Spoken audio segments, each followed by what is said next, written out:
See what this final ban is going to be. We'll see if they go back to the well of the Annie ban that JDG had in the first game. They're going to opt to knock anything else out. It's going to be this Kali this time around. Top Esports going to have the first pick once again for this game. And they've got plenty available to them at this point. I mean, in terms of top-end picks, the Annie is something that a lot of teams will be going towards. Now, it's not usually a blind pick, it's usually something you take as a little bit more of a counter, but it is something Creme has been very good on, so I wouldn't be majorly surprised if they do end up locking this one in. In terms of junglers available, the Vi is one of the better ones still up on the board. You do still have things though, like the JunJia, like the Nocturne, so a lot of options to respond right here for JDG.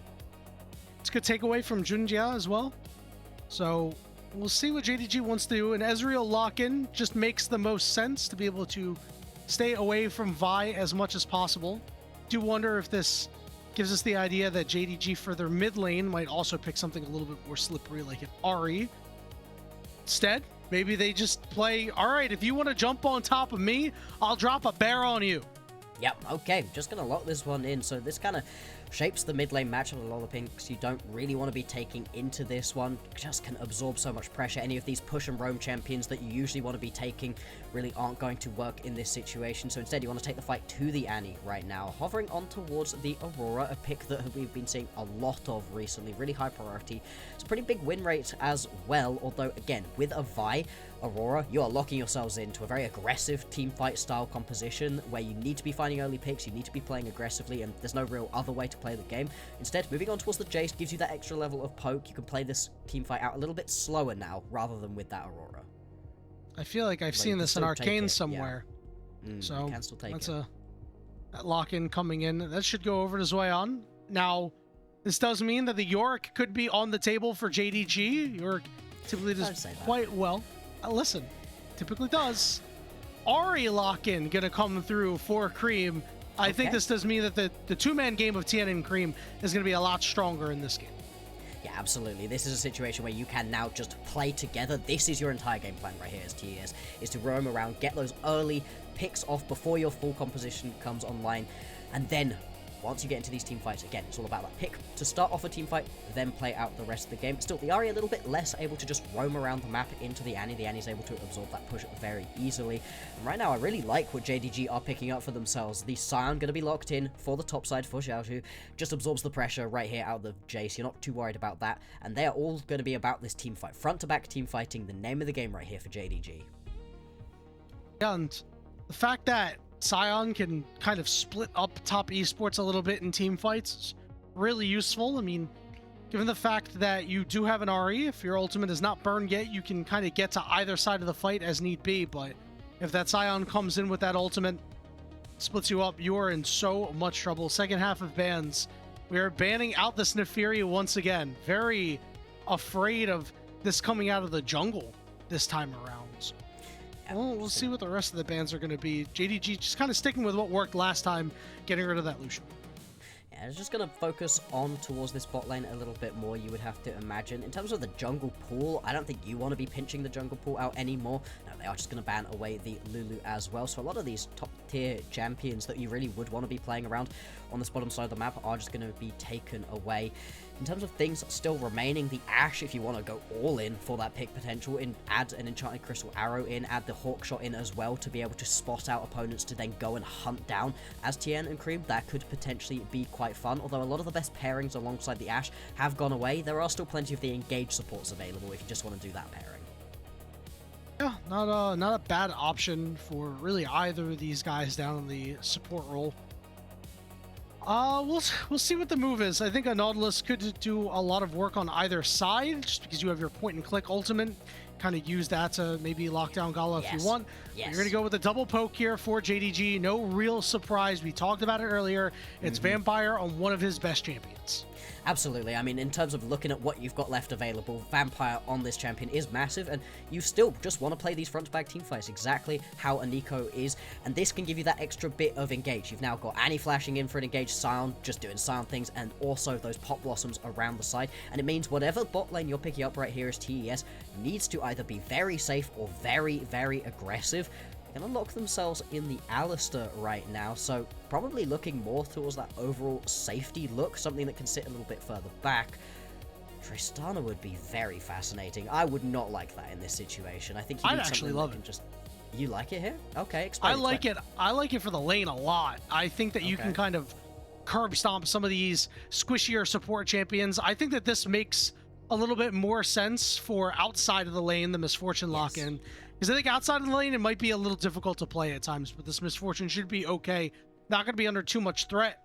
And this is a big problem for JDG because Fengyue is going to be able to just headbutt you out and say, okay, cool, man. Like, I'll headbutt out Vampire. You need to find other engage elsewhere.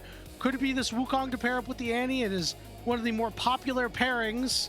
So a little bit of trickery, perhaps, could be put down by the support and jungler of JDG to kind of fool the young support in Fengyue and try to get either of these champions to have impactful ults in the middle of these fights, Bloxer.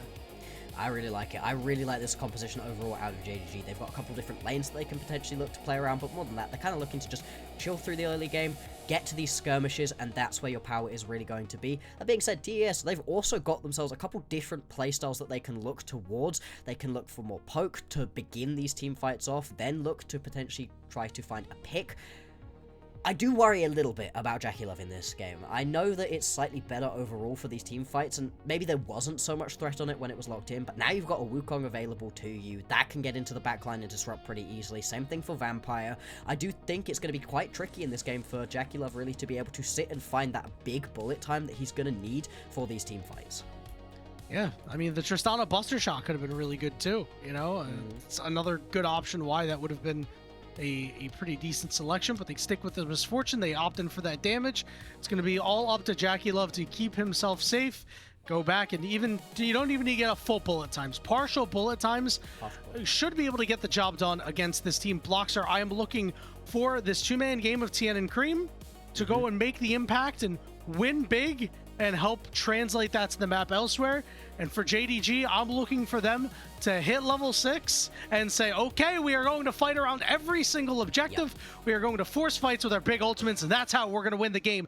Game 2 of this best of 3 between these two squads starts now.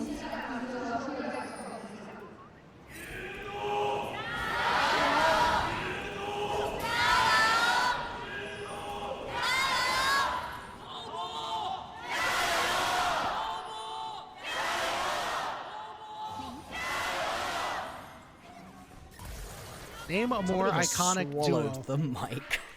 Name a more iconic duo, JDG and JDG man Jio Chance. Yep.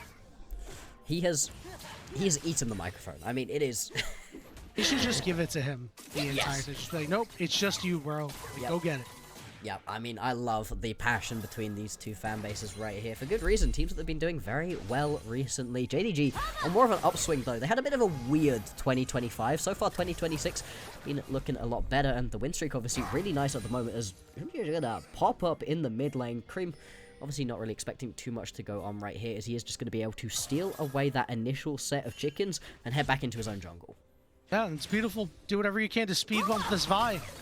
You have winning lanes, but when you send the top laner in to come help you out and secure these, there's just nothing you can do to actually stop that. I don't think you want to invest the time in your other laners to go and try to help you out. So keeping that Vi off 6 right away is going to be a pretty big deal for this game, because we said that's how top esports is going to make their salt. JiaQi is still level 1. JiaQi has the cleanse. The flash is there. The auto is not enough.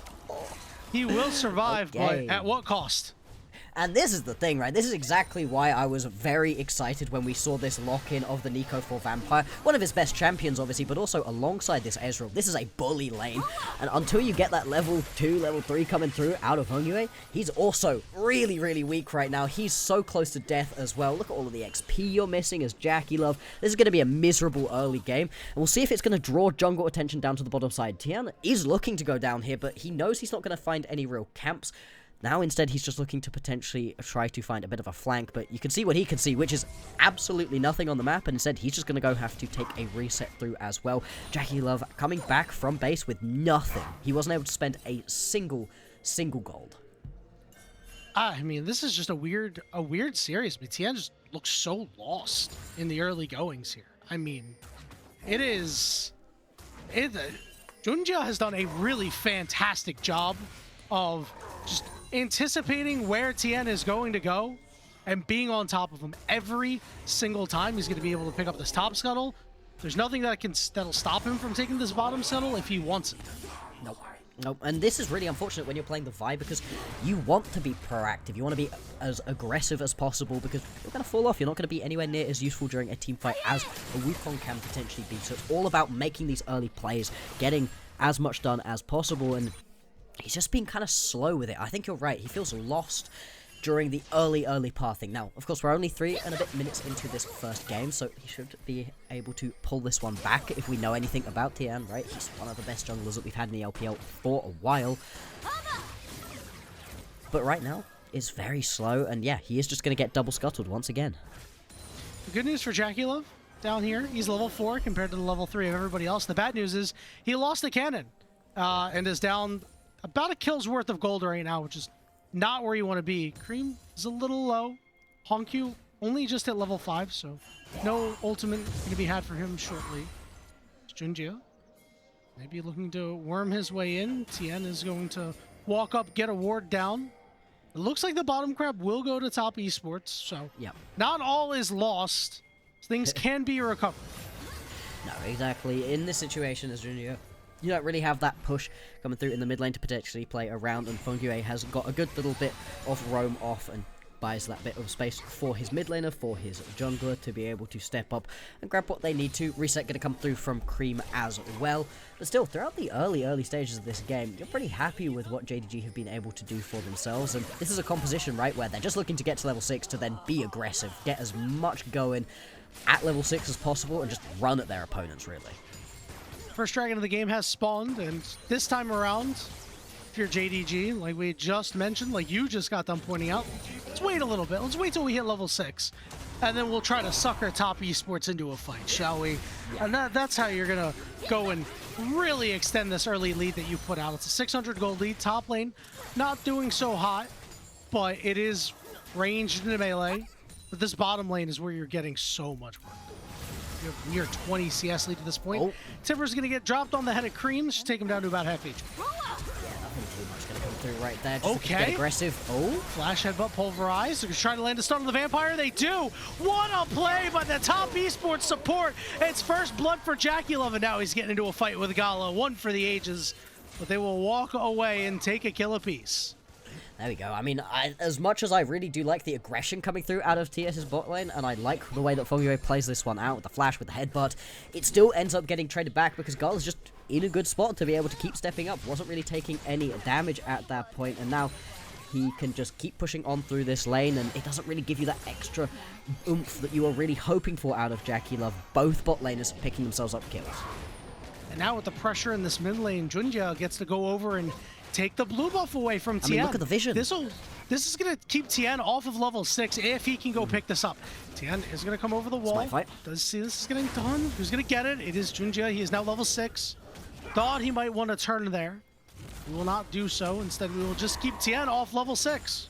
Yep, exactly. And level 6 is such a big spike right here for the Vi. That's how you're going to get all of this roaming done alongside Creme, getting involved in these lanes, making fights about these objectives work. But, I mean, look at the vision down on the bottom side of the map. There's a couple defensive pieces available for TES, where it's all offensive vision, a really high vision line coming through from JDG, and it allows them to step up to steal away these camps.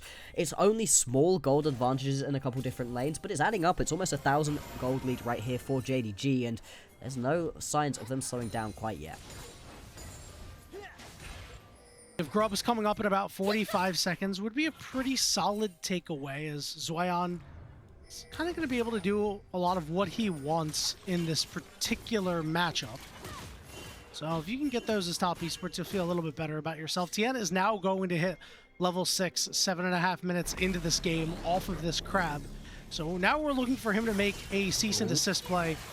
For Vampire to maybe make a play down here onto JiaQi, getting taken very low. Rooted Cleanse is there. There's the turnaround bullet time onto Gala. Be able to walk out. No worse for wear. Nope, but still, the fact that you lose that cleanse, that's going to be really unfortunate next time. And Vampire, he was really, really good on the Bard in the previous game. So far, been a bit of a killer on this Nico. Going to keep stepping up in every situation you have to imagine. The Grubs did spawn on the top side of the map, but nobody really available to go play around those. Instead, it looks like the Dragon is going to be the focus. Started up right here by TES, although JunJia is in the area. Gala down to about half HP. Remember, there's no bullet time on JiaQi Love, so while he is slightly healthier, not going to have that impact in this team fight. Tien will be able to just pick up the Dragon for himself, and JDG could not find a way in to fight. Yep, nope, just unable to step themselves up in that situation are JDG, and I think that's unfortunate. I think they were actually in a pretty good spot to be able to have turned around and looked for a potential fight, but the rotation was just a little bit too slow. Instead, reset's going to come on through. The bot lane push was established for JDG, so they get a small advantage for themselves right there. And everybody kind of just working towards their first items at the moment. Nothing too much come on through. Some components, some scraps at the moment. Once we get those first items on through, though, this is the big power spikes, right? Especially for champions like this Vi, like this Ahri, and like this Ezreal.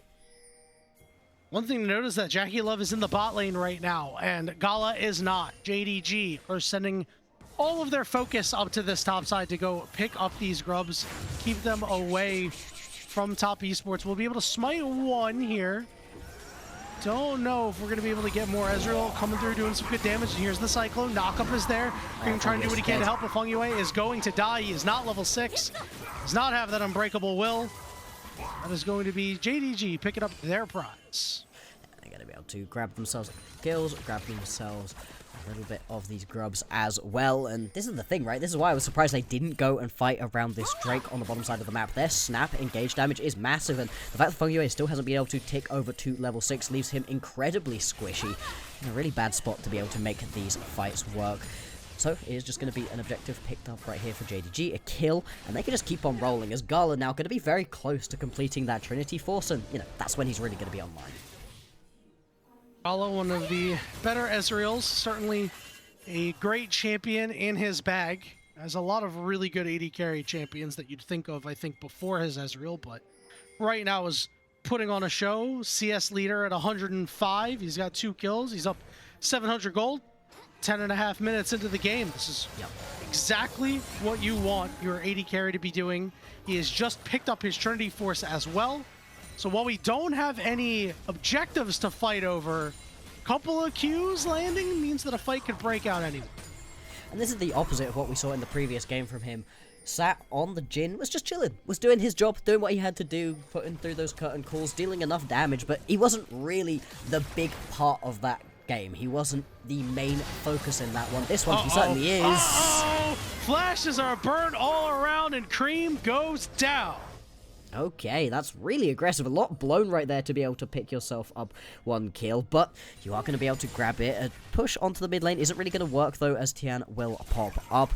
I love the aggression, though, out of JDG. Again, the pace of the game, they just keep it so high. It means TS doesn't feel like they can get themselves back into this game, and unlike in the previous game, the scaling is not that strong right here for TS. They would have loved to have had an early advantage for their Jace, for their Vi. Really, none of that has come on through.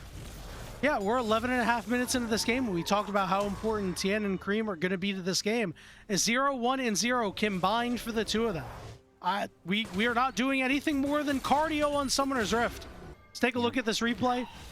I'm not sure if the other flash was necessary out of Vampire. No, Vampire did not need to flash there. But it looked cool.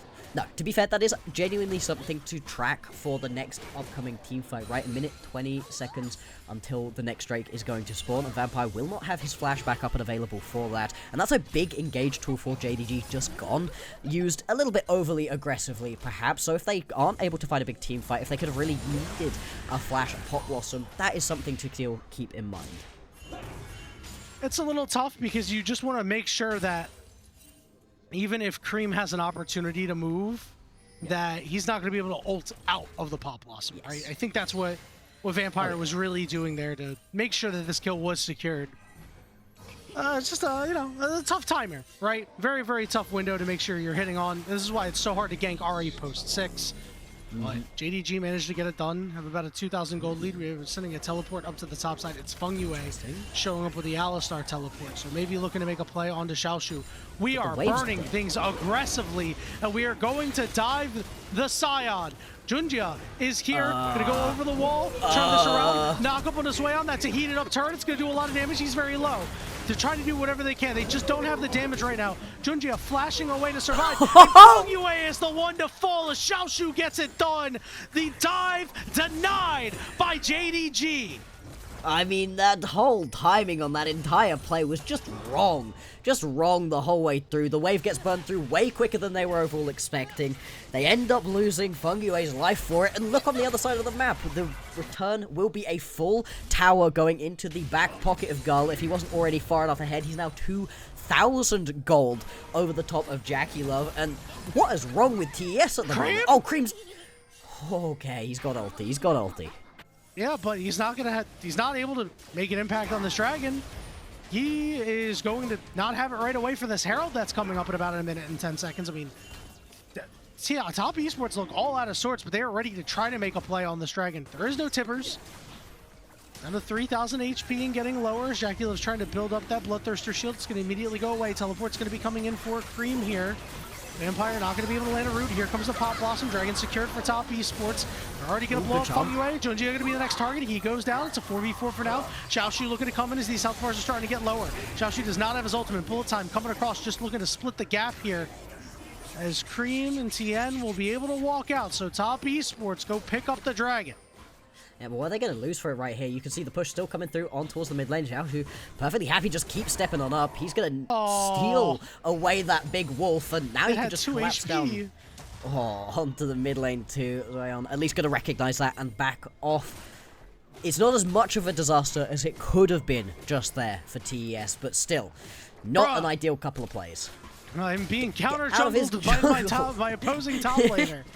Listen, at least TN's going to secure that one. Let's take a look at this replay Bloxer because it's a bit of a testy fight at first. And Fengyue doing a great job headbutting out JunJia. Yeah, I mean, this is the situation where, as Vampire, I wish he had that flash. He has the flash, he can flash forwards in that situation and pick himself up multiple members with that Pop Blossom rather than just the one. Potentially this fight looks all different. Same thing right here with Xiaoxu having that ulti available. A couple of key ultis down mean that JDG just aren't able to step up to that play and fight as they overall would have wanted to, but the fact they're able to still come away with a kill and just bully TES out is a very good sign for JDG going on forward. Couple of pings coming across here on this Rift Herald as JunJia has started this one up. 15.5 minutes into the game, still 2,000 gold lead for JDG. It's mostly on Gala. At this point, he's hanging around in the mid lane. TN is going to poke his head in and is going to poke his head away. Fengyue walking up, getting rooted. Gala's trying to clear out some ward coverage here. JunJia down to about half HP. As TN repositions here, Herald Tether is going to wear off as she's run out of patience. JunJia wants to go back in. Knockup is there. They find the pick onto the JDG jungler, and they're going to look for more. Vampire's Pop Blossom doesn't do a damn thing as Creme is looking to have his hands full on top of Gala right now. Vampire down to half HP, and down goes Alistar, but they managed to find the Scion as well. He's going to go zombie form. Doesn't look like he's going to have enough damage to kill anybody here. Just a lot of auto attacks onto Zion. A huge fight win for top esports, and they're going to get the Rift Herald and Bloxer. Dare I say, they look alive in game 2. There we go, TES finally showing life during this series, and it's off the back of JunJia just a second time in a row, stepping a little bit too far forwards and getting himself caught out. I can understand wanting to go in, but you're into an Alistar right here in Fengyue. It's perfect. I love the immediate response out of Creme. Pops the ulti, gets over the wall, gets the charm off. Again, Vampire, no flash available. No, he does have the flash available. I'm not sure why he didn't flash forwards then with that Pop Blossom. It might have saved a couple more members of the team. The saving grace, of course, is that Gala is able to get away and keep pumping out the damage, picking himself up a kill on the return. All right, immediately back out onto the Rift. JunJia on top of JiaQi Love. JiaQi Love getting a little bit of healing, able to heal up himself. They put him in the bounce house. He's still on top of JiaQi Love, but he gets charmed up and goes down. Top esports find another pick. And I'm not sure what JunJia was doing there. His flash came up right in the very dying seconds of that play, but he did not have it to start, and basically once he jumped in, there was no real way of getting back out. All of that to try to save the life of his support. It was looking so good for JDG in the early stages of the game, but Flash they have lost all of the leads that they had. Gala gonna shift away, bullet time. Vampire took a lot of damage, but not enough. TN, uh-oh, he's in big trouble. Here comes Sion, he's forced to flash away, but they're gonna flash after him. The headbutt's there, the Ezreal's there. TN will be able to escape somehow, some way. Slippery right here on the Vi. Just about going to be able to get out of that situation. Nothing going wide right there. Gala was landing everything. Just didn't quite have enough damage to be able to fully pick up that kill. And TES now about 500 gold in the advantage. They've erased most of the deficit that they were in. The only real problem they've still got is that Gala is hitting.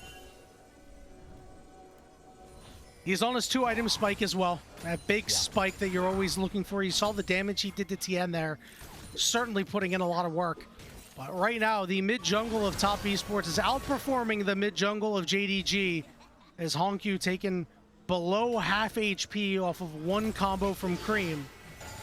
JunJia take his recall here. Doesn't look like he'll end up going in on Creme.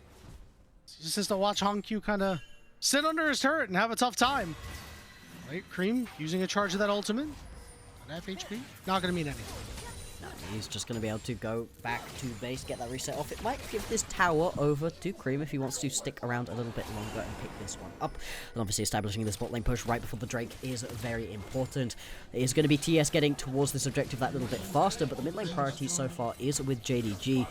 You need to be very careful right now as the TES members not to get too close. It would be sole point if TES were able to pick it up, and JDG recognizing that. Going to bully their way in. Still, they're pushing heavily in the top lane are TES, so that is the trade back for them.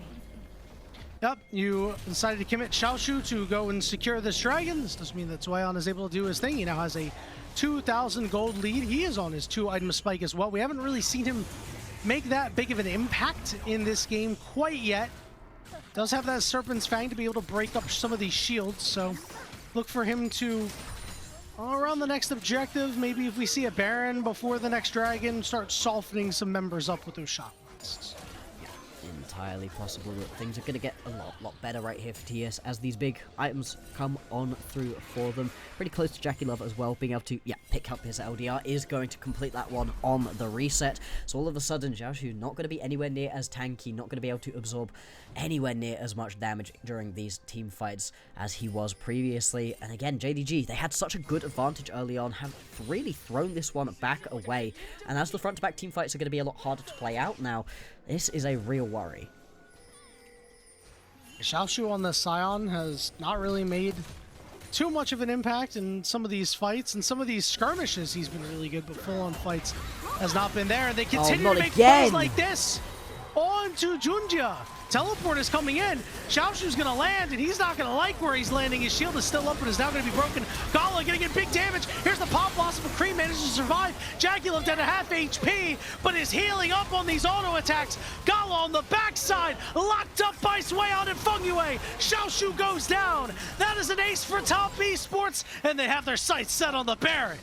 A clean ace right here, and it's just, again, JunJia stepping up way too far, getting himself caught out, and I just don't know what the decision-making is right here. You're walking around in your own jungle, I understand that, and he has a ward, so he thinks he's safe, but he just doesn't know where Creme is. The second that charm lands, he is just 100% dead, and we've got to give it a lot of praise over in this game over towards Fengyue. He has been great at just disrupting what it is that you are looking to do. I thought there was a chance this fight was going to turn back around, but everybody's able to get away from that pop blossom from Vampire. And without any of the remaining members, Gala is just left to the wolves. Left to the Jace, left to the Alistar, and they're gonna knock you down every single time. Top esports up 6,000 gold. 22 minutes into this game, looking to go to game 3 for the first time all split. Yep. When you're down 1-0, no better time to have your first game 3, right? Absolutely. I mean, what a situation it would be. The first time TS ends up playing a third matchup, and it's looking really good for them right now. 6,500 gold, the advantage. Not really too far ahead when it comes to these individual objectives. Soul Point will be the next available one for them in 2 minutes, but right now the problem is just JunJia keeps getting himself caught out. He's just going to have to jump over the wall right now, and he does at least live, but just not playing a particularly good game. After that MVP level performance in the previous game, has really fallen off in this one. and in the early game of this game was doing a great job. Had really Tien struggling in the early goings. Yep. But this time around, Tien and Creme were able to link up, do their thing, and a big reason why they have such a large lead right now. Siege is on here on the bot inner turn. And I mean, pushing through the mid lane as well, just keeping the pressure up right here is Tian, and the map just getting smaller and smaller right now for JDG. For a composition that really wanted to front-to-back team fight, they're just not strong enough to do it at the moment. Tian, that's to flash over the wall, so at least you've got that engaged tool out, but here we go. Sion ultimate by Fengyue. Gonna go back in, double knock up. Here's the bullet time over the top, shredding JDG. Xiaoxu died too. Vampire on the backside. Okay, that's not gonna do much, but it's more done. Kills going over to top Esports. They're gonna find HongQ too, and Gala's the only man left alive. And if you look at his player cam, he doesn't look happy normally, but he don't look none too happy about the situation going on in his base. 5v1, stuck in the fountain. First turret's gonna fall, second turret's gonna fall, and top Esports are gonna force game 3.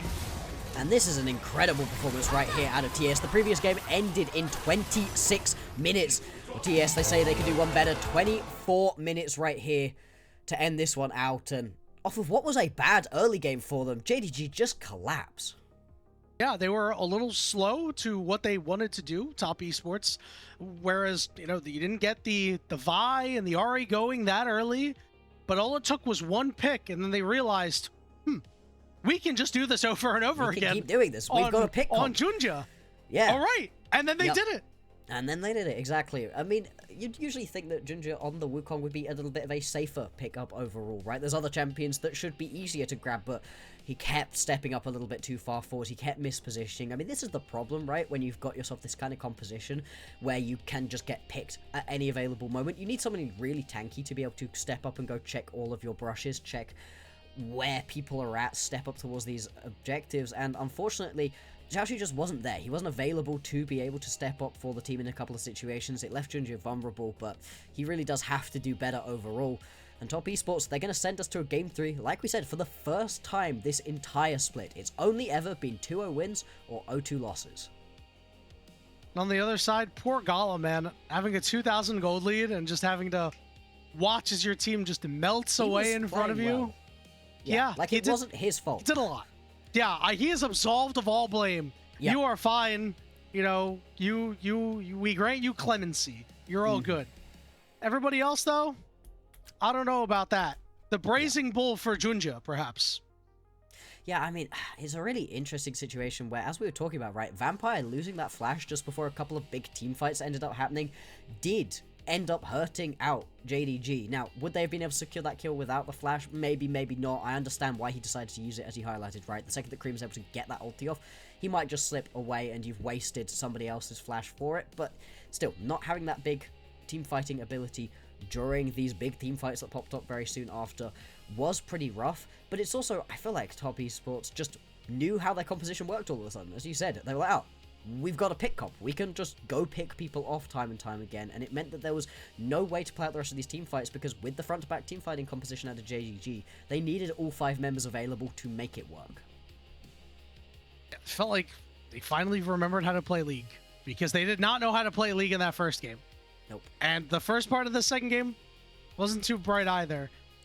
I do wonder how that one big fight would have changed if Vampire elected to use his flash to try and catch multiple members. I don't know why, because his Nico game was fine. It just felt like because those picks were happening, he was never in a position to really make another one of those really big, impactful pop blossoms. As you take a look at the damage charts here, JiaQi Love managed to out damage Gala. I think a lot of that had to do with that final bullet time that huge. Shredded, you know, Vampire, or not Vampire, I'm sorry, shredded JunJia and Xiaoxu, who Xiaoxu famously, as on Sion, having a lot of HP.